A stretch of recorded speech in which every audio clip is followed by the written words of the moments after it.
Brought to you by TechnoSpark 20 series smartphones. I'm superhuman. लेकिन मैंने उसी टाइम अपील की जब इनको गांव में नहीं घुसने दे देते हैं, मैंने कहा भाई गांव में तो घुसने दो, इनको लोकसभा में मत घुसने दो। ये तो भाई जो होती है ना फ्रस्ट्रेशन के बयान होते हैं, जब हार दिखती है तो ऐसे बयान दिए जाते हैं, बौखलाहट के बयान है। फ्रस्ट्रेशन का मतलब बौखलाहट के बयान है। राजनीति को बारीकी से जानते हैं आप, क्या लगता है वो लोग पूरे हरियाणा? देखिए, सबसे पहले तो मैं सारे हरियाणा वासियों का धन्यवाद करता हूँ कि बड़ी शांति पूरे ढंग से चुनाव कराया। आप उसमें कोई ऐसा रिपोर्ट नहीं आई, कहीं एक आधी ईवीएम की शिकायत आई तो रिप्लेस हुई है, तो लेकिन बिल्कुल शांतिपूर्ण ढंग से हुआ, कोई टकराव नहीं हुआ। ये बहुत अच्छा एक संकेत है प्रजातंत्र के में। और जो रुझान मिल रहे हैं, जिस प्रकार से रुझान हुआ है, उस पर कांग्रेस के प्रति एक लहर चली हुई दिखाई दी है और कांग्रेस की जीत निश्चित है। देखिए, जब लहर चलती है किसी पार्टी के हक में तो क्लीन स्वीप हो जाता है। सर, ये माना जा रहा था कि जो रोहतक की सीट है वो आगे विधानसभा को इफेक्ट करेगी है?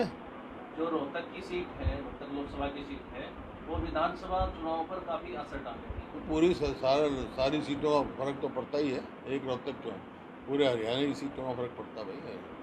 सरकार तो हरियाणा की बनती है ना। चुनाव में क्या इफेक्ट रहेगा? है? चुनाव में मुद्दे क्या थे?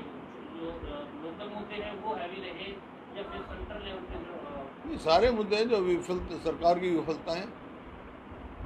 एक सर वोटिंग काफी कम हुई है, वोटिंग प्रतिशत है कई जगह पे काफी कम हुआ।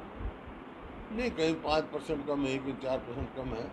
वो क्यों, एक तो गर्मी बहुत थी और लोगों जो कई जैसे वोटर लिस्ट में जो है ना, बहुत सारे जो डेड थे उनके भी नाम थे, पता किया ना कई गांव में, तो कई तो मरे हुए उनके नाम ले रखे। कोई 5 साल पहले मर गया, उसका भी वोट बनी हुई थी, कोई छोड़ गया उसकी भी वोट बनी हुई थी। इस प्रकार से था, बाकी कोई ऐसी बात नहीं।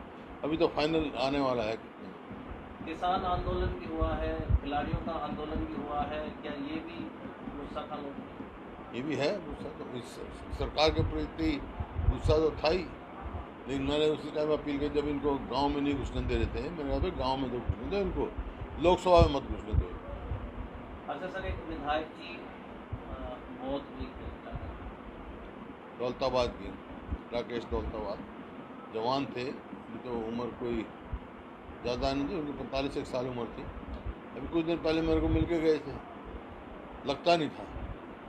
वोट डालने के गए, अपना जो मतदान का अधिकार है उसका पूरा इस्तेमाल करके, बाकी ईश्वर की इच्छा है, हार्ट उनको सीज हो गया। बड़े दुखद समाचार है ये। अभी तो उनका भविष्य उज्जवल था।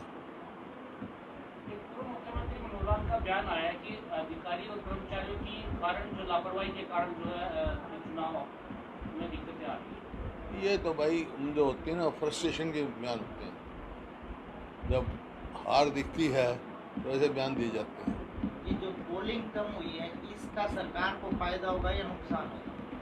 4 तारीख को पता लग जाएगा, जब मैं कह रहा हूँ स्वीप है।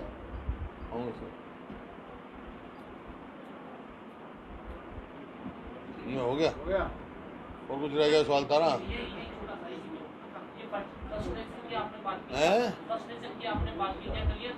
बौखलाहट के बयान है, का मतलब बौखलाहट के बयान। ये दिखता है कि जब कोई आदमी को हार नजर आती है तो ऐसे बयान देते हैं, दूसरों पे फिर एलिगेशन डालना शुरू कर देते हैं, तो बौखलाहट के बयान होते हैं मेरी राजनीति।